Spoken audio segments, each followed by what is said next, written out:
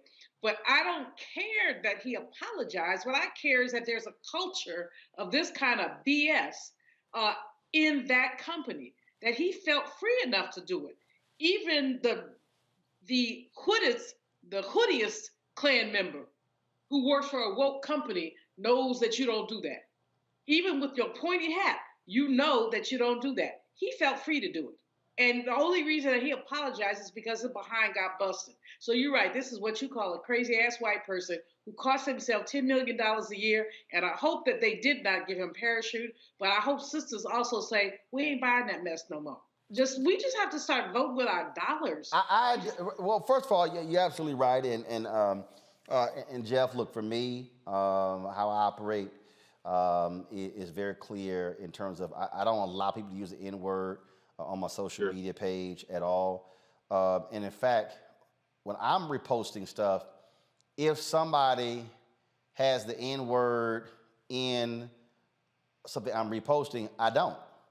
So I'm trying to figure out, dude, you didn't know what the ... was? Like, well, you know, it was the N and the A. You ain't know what the ... was? And you did, and all of the black friends that are defending you on your Twitter feed, they don't love you enough, and they aren't authentic enough to tell you what those two dots are. That's if you have legitimate black friends, they will tell you, "Hey, man, listen, don't do that. You may think it's funny, but don't do that." When we think about forgiveness, we talked about that a little bit earlier today, but I also think about what true forgiveness is, and not when you get caught, but when you have to make amends.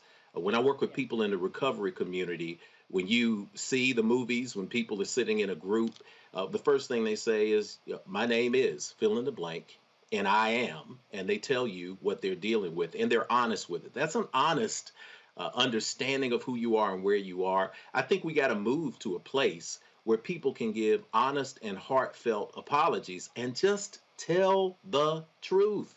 I will show you.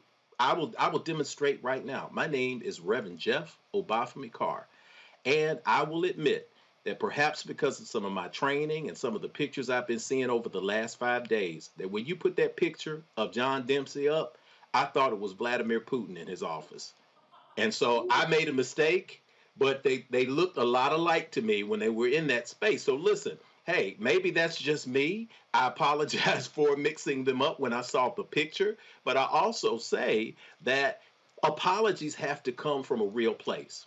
Now, if John Dempsey would have said, I thought it was funny, something's wrong with me, obviously.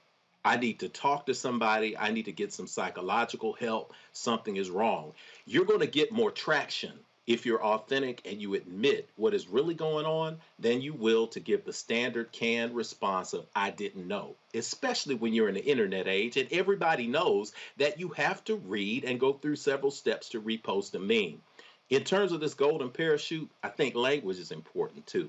The thesis that comes from John Dempsey is, or that comes from Estee Lauder is, you got to go. Yeah.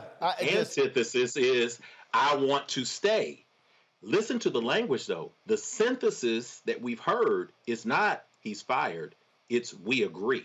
Mm-hmm. So there's some kind of deal that's been made where he's walking away with some kind of salary. So this goes to what Sister Malvo said. We've got to make sure that we don't support companies like that who are going to be able to give people a space where they can agree to leave as opposed to get the door slammed in their face. Congo. Absolutely. And, Estee Lauder pledged to do so much after everything happened with George Floyd. I'm looking at Forbes, and they're talking about They had 94% of its staff got racial bias courses. They had 9.2% new hiring that were filled by Black people. Doesn't say if it was management, though. So, but they talked about all of these things they're going to do. And this is a major setback for a company that has had a history of racial ignorance and bias, from their skin lightening cream to their hiring practices to their advertising. And so even if they've made some strides since 2020 with the George Floyd and their commitment to Black Lives Matter, they also had one of their heirs and board member, Ronald Lauder, contribute to the Trump campaign in 2020. So there's like one step forward, two step backwards, and we got to march with our feet. We got to march with our dollars to make sure that they're called out. And he should not have had the opportunity to resign, like we're all saying. He should have been fired. He doesn't get to walk away with millions for some ignorance like this. He said, "There's not enough words to express my sorrow." There's not enough words on the meme. Like you said, 11 words. Read the thing and don't share that joint. So, as you would think, talking about again what Estee Lauder's announced that they're going to do financially. I wasn't going to do this here, but I do want to segue into a real quick "Where's Our Money" segment. So roll it.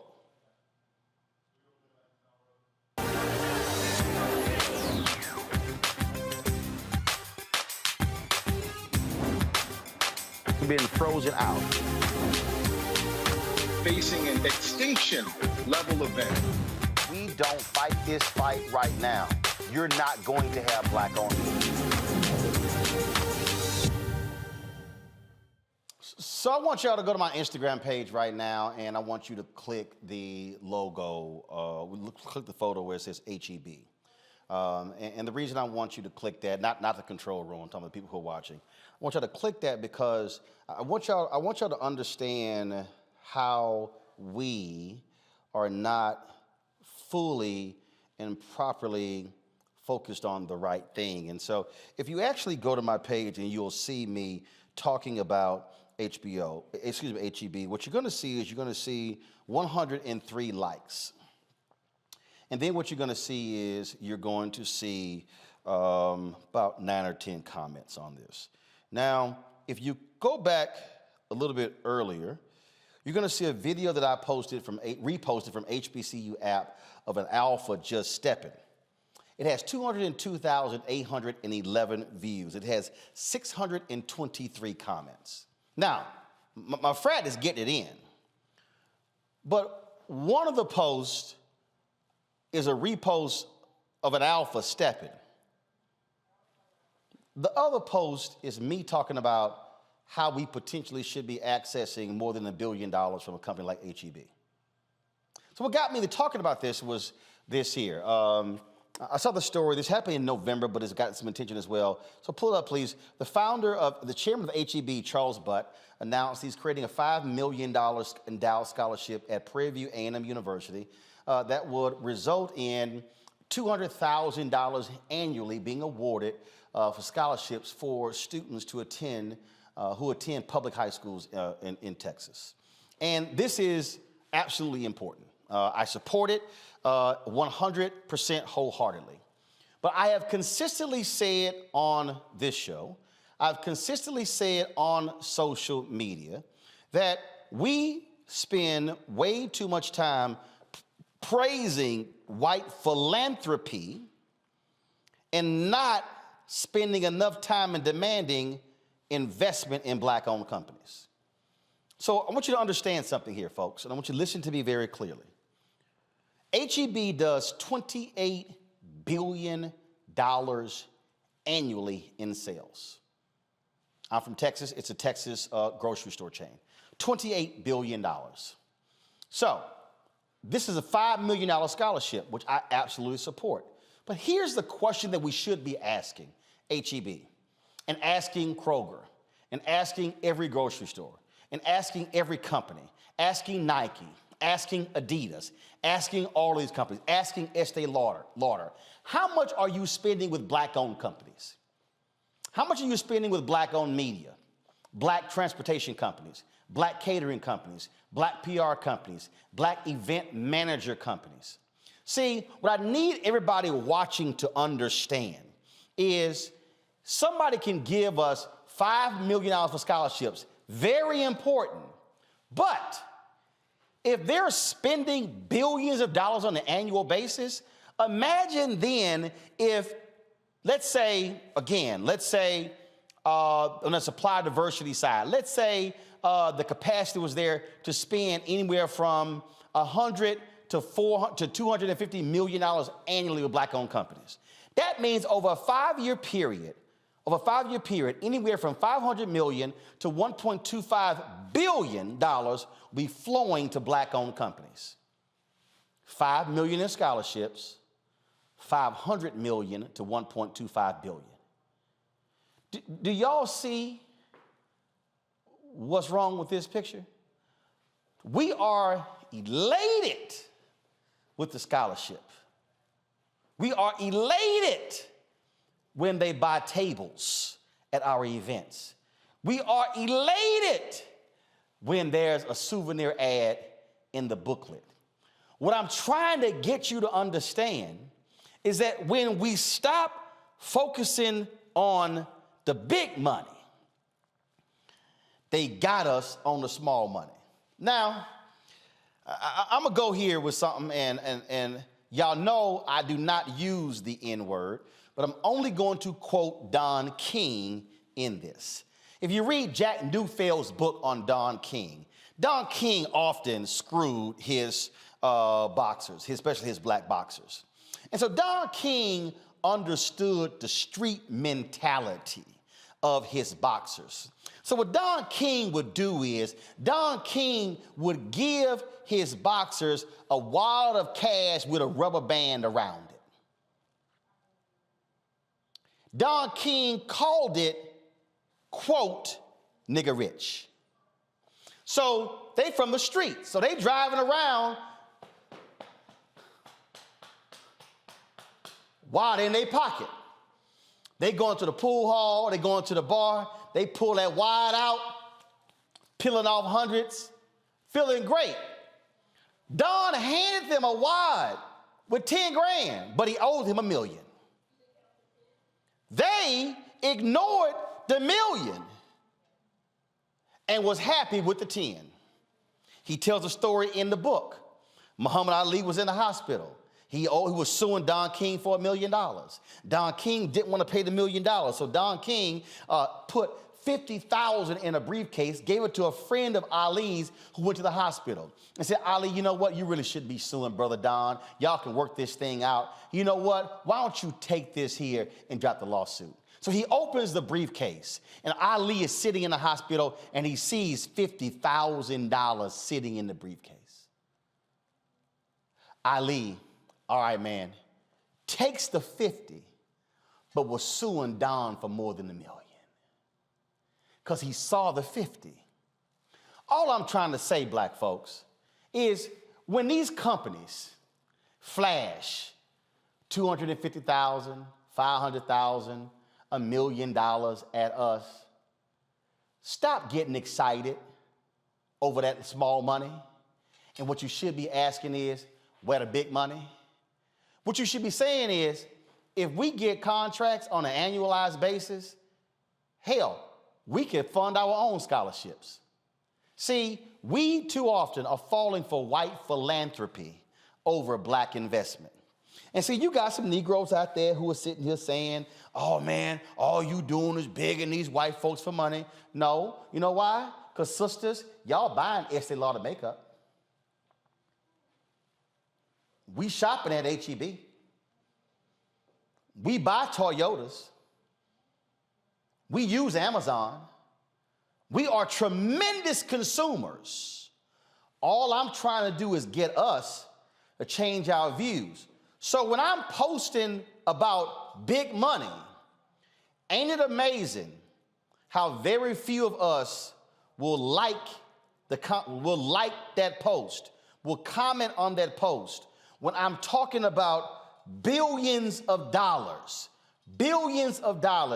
yet if I posted about the cancellation of a so-called black show on a white network like I did Our Kind of People, my Lord, there would be hundreds of thousands of likes and thousands of comments, which means that we are focused on the wrong thing. We are that boxer who Don King gave a wad of money to. I'm just trying to tell y'all, If we want to change where we're going, we have to change this. And we've got to stop letting people get us with small money and we rejoice, yell, holler, and scream, and we don't ask the next question is, how much should we be getting? That's why, as Malcolm X said, as Denzel said in the movie Malcolm X, no, I'm not satisfied. It's way too many of us are satisfied with small money. Just saying, y'all might want to think about that.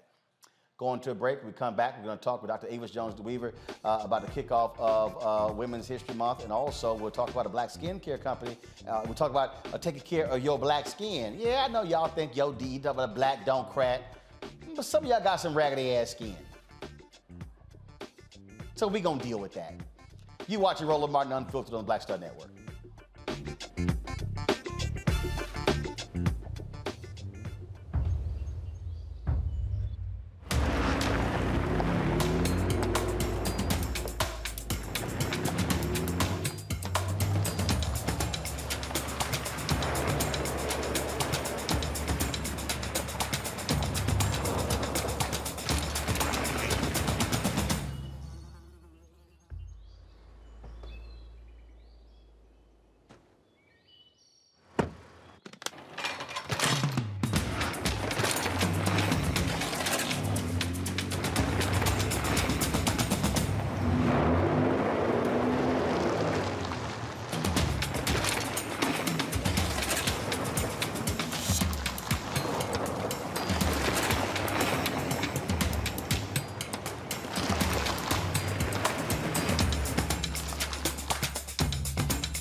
I'm Anthony Brown from Anthony Brown and Group Therapy. Hi, I'm BB Winans. Hey, I'm Donnie Simpson. What's up? I'm Lance Gross, and you're watching Roland Martin.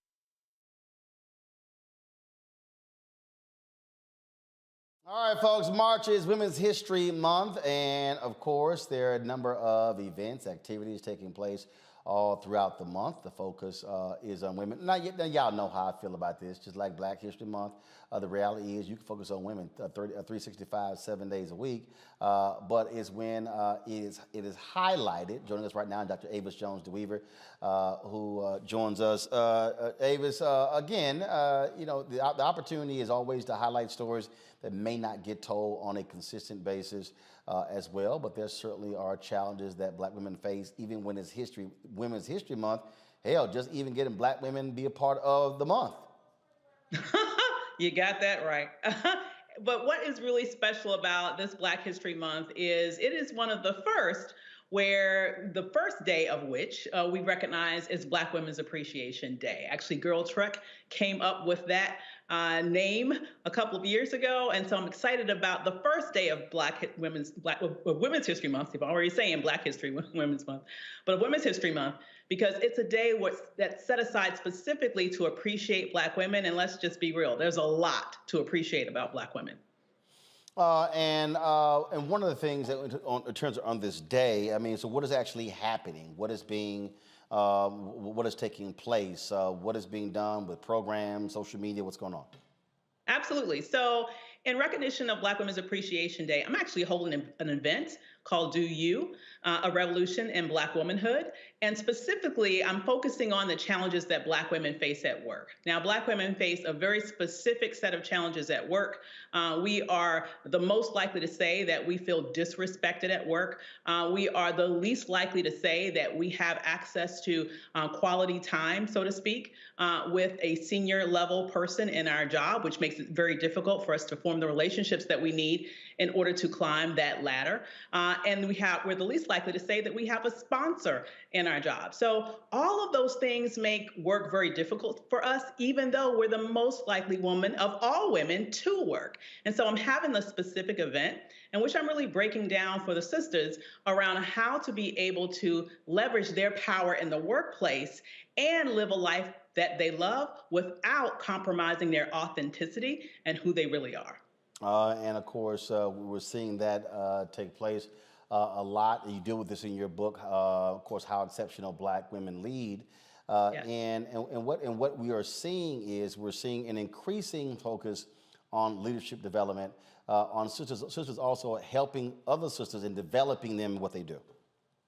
Absolutely. And it's absolutely necessary because let's just get real. Oftentimes when there are programs developed that focus on diversity, Black women are left behind. When there are programs that are focused on gender diversity, Black women are left behind. So it is a special need there that we need to focus on to make sure that our specific issues are addressed. And that's so important that we do that it's really my main reason for making sure that I'm holding this virtual event tomorrow, specifically speaking to Black women about how to really not compromise who you are, but still be able to climb that ladder in terms of your career aspirations, still be able to get paid what you're worth, which is a big thing for Black women. We rarely get that. And then how are we able to do all of that while also creating a holistic life that we love? Too often, we're not even on our own to-do list. I argue that in order for you to really make the biggest gains in your life, both in terms of your career as well as when your personal life, you have to put your desires first. And so when you do that, everything else needs to fall in place. And so that's what I'll be talking about tomorrow. All right, where's it going to take place? How can people watch? Absolutely. So people can go to blackwomanrevolution.com, singular, blackwomanrevolution.com. You can get all the information about the event there. It's going to happen online, so you can join me for free virtually tomorrow at 7 p.m. Eastern. I look forward to going through all the deets with you then. All right, then. Avis, thanks a lot. Thank you. All right, folks, when we come back, we're going to talk about black skin. Yeah. Your black skin. Mm-hmm. Somebody to take care of it. I told you, some of it's raggedy and ashy. You're watching Roland Martin Unfiltered on the Black Star Network. Black Star Network is here. Oh, no punches! I'm real revolutionary right now. Support this man, Black Media. He makes sure that our stories are told. Thank you for being the voice of Black America, Roland. Stay black. I love y'all. All momentum we have now, we have to keep this going. The video looks phenomenal. See, there's a difference between Black Star Network and Black-owned media and something like CNN. You can't be Black-owned media and be scared. It's time to be smart. Bring your eyeballs home. You dig?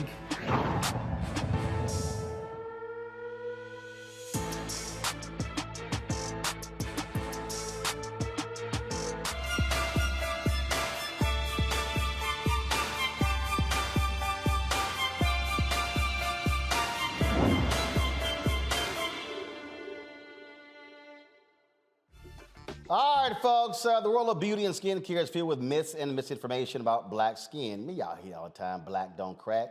Some of y'all shit crack. And of course, the struggle is to find what works for your black skin. It continues to grow despite efforts to diversify the industry. Makongo, you know, I'm going to keep it real. Okay, you know that. I'm going to keep it real. Some people got some raggedy damn skin. Stop tripping. All right, let's talk to Dr. Alita Simmons. She is the founder of Get the Skinny. She joins us there from where Jeff is in Nashville, Tennessee. Doc, how you doing? Good. How are you? All right, then. So, look, you got folk running around here talking about black don't crack, but look, we got some ashy people, some oily people. We got some folk with subjective acne and some other stuff. So let's just go ahead and deal with some of this. The first thing is this notion that we do not sunburn. Yes, we do. Yes, we do. And that messes up your skin. It does. Sunburns put you at risk for skin cancer, although skin cancer is something that we don't have to deal with as often. But the increased number of sunburns that you have can lead to increased risk of skin cancer down the line. All right, so now let's deal with this. What is hyperpigmentation? What is that? Hyperpigmentation is something that we call dark spots in lay terms. So it can come from many skin conditions like acne, eczema, psoriasis, or it can come from trauma to the skin. So let's say you got a burn or just a scrape on the knee, it may show up as a dark spot after it heals. Okay, so how do we deal with that? Because I have some of those issues because I play lots of golf and mosquitoes don't play. So all of a sudden you be like, oh, damn. And then, of course, when they itch, you scratch, and then it causes problems. And so can you get rid of those dark spots? So it's twofold. Dark spots will get better with time for some people. Sunscreen will help dark spots not get darker and help them lighten, especially if it has iron oxide in it over time. And then we do have topical, oral, and chemical peels, lasers that will help with hyperpigmentation. But it just depends on what it's from and what type. So it's good to see a board certified dermatologist to categorize that, because if it's in the surface of the skin, that may be easier to lighten, but if it's deeper in the dermis, which is underneath that top layer of skin, the pigment that's deposited there can be harder to improve. Got it. All right. So so here's a question they put in here, which, okay, got to explain. How do you figure out what type of skin you have? What the hell does that mean? So some people want to know, is their skin oily? Is it dry? Is it a combination of the two? Or if it's in the middle, what people say normal, it's not oily or dry, it just feels regular. So in order to find out what type of skin you have, we kind of need to think about what you're already using. A lot of times people come into my office and they're putting like 10 different skin products on, right? Okay, so what if you ain't using nothing? Just plain water? Yeah. A lot of people do that. Because I remember when I was at CNN, I was sitting in the chair and the makeup artist was like, oh my God, your skin is so great. What do you use? I was like, nothing. I'm like, I wash my hair and suds roll down my face and the water run across. She's like, oh, you don't do any kind of exfoliating? I'm like, hell no. I'm like, we don't do all that. So again, and she's like, wow, but you have good skin. I'm like, yeah, thank mom and daddy. Yeah, genetics, and that's a blessing. That's a blessing. So some people can just get away with just water. They don't need anything. Their skin stays clear with nothing. But for the rest of us, we need a good cleanser, moisturizer, and sunscreen during the day. So I say cleanse, moisturize, and protect. So to find out if you are using the right moisturizer, you want a cleanser that's going to help you after you wash your face, about 30 minutes to an hour afterwards, that your skin feels regular. It doesn't feel dry. It doesn't feel oily in any places. If the opposite happens, you may need a new cleanser. And then you want to get a moisturizer in that same framework. So if you have oily skin... Hold on. Now, we got to get a cleanser. We got to get a moisturizer. That's a whole lot of stuff we're doing. It's only 3 things. Just 3. Okay, well, first of all, we already trying to brush our teeth. We already trying to comb our hair. Now we trying to moisturize. Okay, how many times a day we supposed to be doing this? Twice. So you can cut down your steps to 2. So in the morning, you have a cleanser and your sunscreen. That is also your moisturizer. Hold on. We put sunscreen on in the morning? In the morning, after you wash your face. For what? If you're going outside, if you're sitting in front of the computer. For Black folks, we're using sunscreen for anti-aging, right? The sun can bring out brown spots in the skin. The sun causes wrinkles and also kind of the breakdown of some of our support in the skin. Black may not crack as much, but it sags. So sunscreen will help with the anti-aging process. So and at night, you literally said put on sunscreen to sit in front of the computer? We're getting that blue light from the computer, and that blue light can cause some aging. I know. Who got? All right. Who the first set with questions? Who want to go? Omakongo, Jeff, Julian. What y'all got?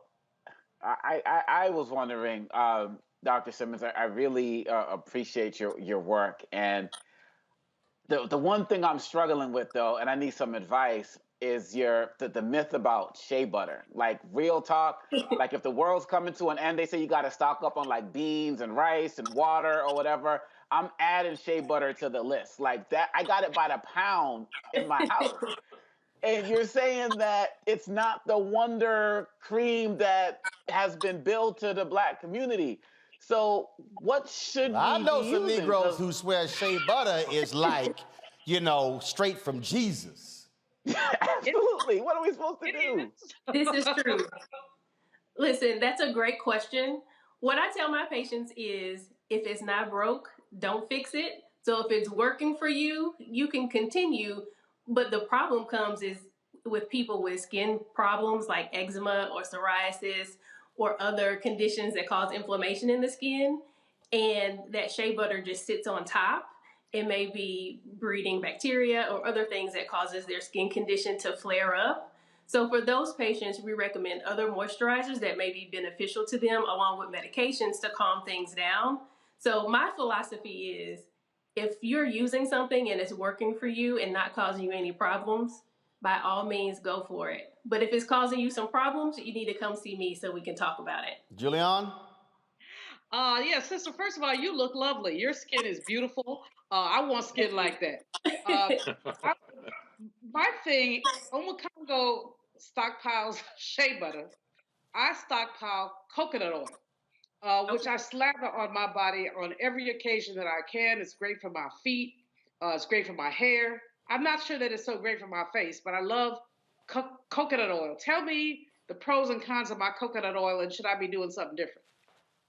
So along the same lines as shea butter, coconut oil, shea butter, some things can, especially on the scalp for coconut oil, can be occlusive or clogging up the pores. So on the scalp, you may have more dandruff. On the face, you may find that it's causing you to have acne because it's clogging your pores. You want something, a moisturizer that's not going to clog your pores and lead to any problems. And some of these products do that. So a good oil is jojoba oil. It's lighter and tends not to cause acne and other problems. All right, Jeff. Great.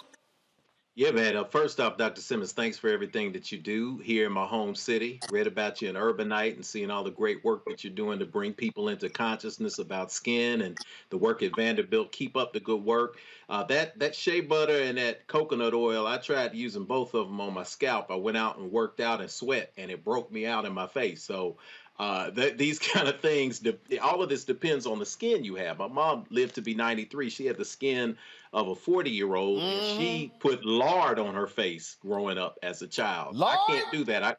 She put lard on her face. Some of y'all know about that. They use lard for everything, including moisturizer and putting on their elbows and skin, and still came through. Some people just have the genetics. I got to make sure that I use the SP15 and make sure that I shave with a straight razor, all of that, or I'll have sensitive skin. But how much does diet work into this? Is diet a factor in good, healthy skin? And what do you recommend people do if they're wanting to make dietary changes that help with skin care? So for diet, the one thing that we do know is for acne, having a high glycemic index diet will make your acne flare. So that's like a lot of white sugar, bread, cookies, sweets. That will tend to make your acne flare. We recommend a well-balanced diet overall for, just general health. So, but if you're having a skin condition, we usually need to treat that from the outside or from the inside out. And sometimes that's not done directly with changing your diet, and that you actually need a treatment plan and a treatment regimen for that. And I just wanted to address one thing that you said about the SPF. We actually recommend SPF at least 30 for daily use and to reapply after a couple of hours. Now, Doc, look, I know some black folk who swear by this. They slap Vaseline on everything. Now, it's called petroleum jelly. Should we be putting Vaseline on our legs, knees, elbows, arm, face? Vaseline is fine. It can also be occlusive on the face. So if you're acne prone or you get milia, which are little tiny bumps around your eye from the skin being oily, you might not want to use Vaseline on your face. But or petroleum jelly. I like petroleum jelly because it's cheap And for patients who are looking for a good moisturizer that's going to stay with them, it's a good option, especially on your feet at night. Put that on there, put some socks on, it'll keep your feet moisturized. Petroleum jelly is also a go-to. Okay, is there a particular lotion that we should be using? First of all, I keep lotion with me at all time. I cannot stand ashy ass people. When I say I cannot stand it, matter of fact, my niece is lucky I do not have immediate access to a photo and a video I shot when I had to teach my two nieces how to apply damn lotion. I got tired of their asses walking around my house ashy.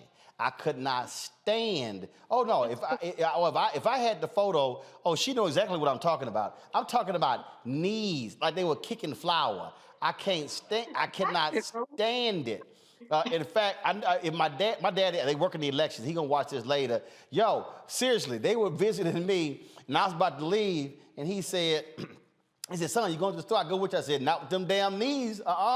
You better put some damn lotion on. I got bottles. I got large bottles in every room. I cannot stand it. And so now I ain't gonna see, I took the label off because they asses ain't paying me. So just understand that I got the lotion with me. I keep one on the set and one here because we do ash check on my show. I ain't say no ass check, ash check. We look at them knuckles to see we can't have. Julianne know, she know. When we did my TV One show, I look down, I'm like, hey, stick your hands out, because we can't have no ashy damn hands on TV. So is there a particular lotion that we should be using, and what should it contain? There are lots of them out there, right? So if dry skin is a big problem for you, you may need one with an acid in it, like lactic acid or salicylic acid. I also recommend creams, especially in the wintertime. And if it's really bad, we'll go back to that petroleum jelly or an ointment. So if we're talking about names, they are not paying me either. So a good hand cream is the Neutrogena Norwegian hand cream. It's going to stick with you. And when you wash your hands, you're not going to be immediately ashy afterwards because it kind of keeps a layer, as well as CeraVe SA cream. They have one for hand cream. They have one for the body. Sometimes you need a little help getting that dry skin off, and an acid in your moisturizer is going to help cure that ash for you. All I'm saying is, if your ass got flakes, you need to be using some lotion.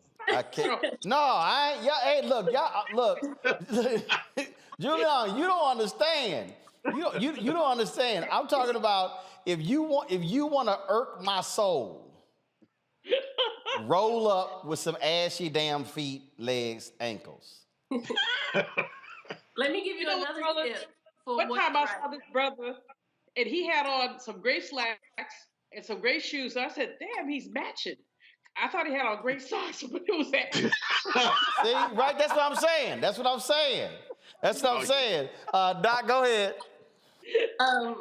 So a key to keeping your skin moisturized is moisturizing right after the shower. So pat dry, keep a little water on your skin. What moisturizer really is doing is sealing in the water in between your skin and the cream. So if you do it right after the shower while your skin is still damp, it's going to help lock in that moisture. Okay. All right. Well, look, if folks want to reach out to you to get more tips, where should they go? If you want to reach out to me, contact me on social media at Get the Skinny. That's GETTHEGSKINE. And that's also my website, gettheskinny.com. All right, then. So, Doc, we appreciate it. Thank you so very much.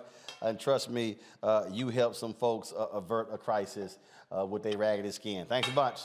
Thank you for having me. All right. Y'all think I'm playing. I'm serious. I cannot stand... Look, Anthony was direct. We were in L.A. I said, Anthony, your ass don't put some damn lotion on them damn feet. I said, man, I'm going to cut you.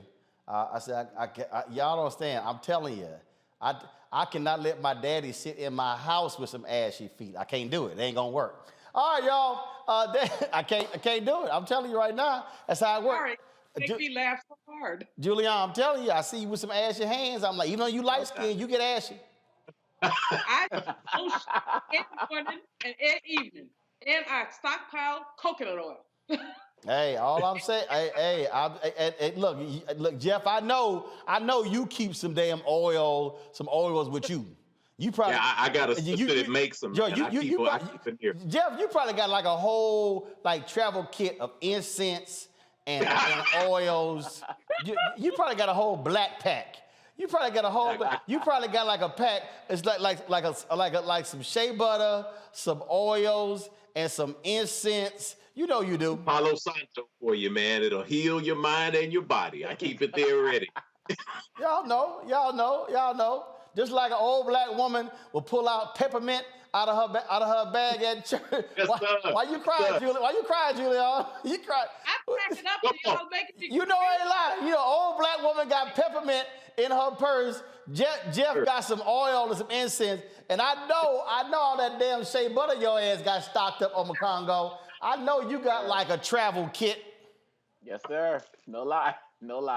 I ain't playing. Yep. Open up studio, Roland. That's what we'll do. Each one of us, when we get in person, we'll just bring something and set up a shop there. We will bring our ash blockers. Please. Jeff and Congo gonna come here with them oil, shea butter, do some damn yoga. All right, y'all. We gotta go. If y'all want to, of course, download the app, please do so. Black Star Network app. We're trying to hit 50,000. We already surpassed 30,000. Apple phone, Android phone, Apple TV, Android TV, Roku, Amazon Fire, Xbox, Samsung Smart TV. If y'all want to join our Bring the Funk fan club, every dollar you give goes to support this show. We're asking 20,000 of our fans every year to give at least $50. You can give more, give less. We appreciate every single dollar. P.O. Box 57196, Washington, D.C. 20037. Cash App is $RM Unfiltered. PayPal is R Martin Unfiltered. Venmo is RM Unfiltered. Zelle is roland@rolandsmartin.com. All right, y'all. Tomorrow, this man right here, Harry Belafonte, will be 95 years old. There's a huge celebration taking place tomorrow in New York City, being organized by his daughter, Gina Belafonte. We are going to be broadcasting live from the venue, covering the red carpet, celebrating Mr. B. And so we'll be there tomorrow in New York City. And don't forget, folks, today's the last day, the absolute last day for you to apply for the McDonald's HBCU scholarship, giving away 7 $15,000 scholarships. Go to tmcf.org, tmcf.org. If you're going to be a junior or a senior in the fall, you can apply for this scholarship, any HBCU. And again, it's $15,000. It's in partnership with me, as well as Alpha Phi Alpha, celebrating our 7 Jewels, the founders, and our 115th anniversary. All right, folks, that is it. I will see you tomorrow live from New York City, celebrating 95th birthday of Mr. B, Harry Belafonte. I will see y'all then. Ho!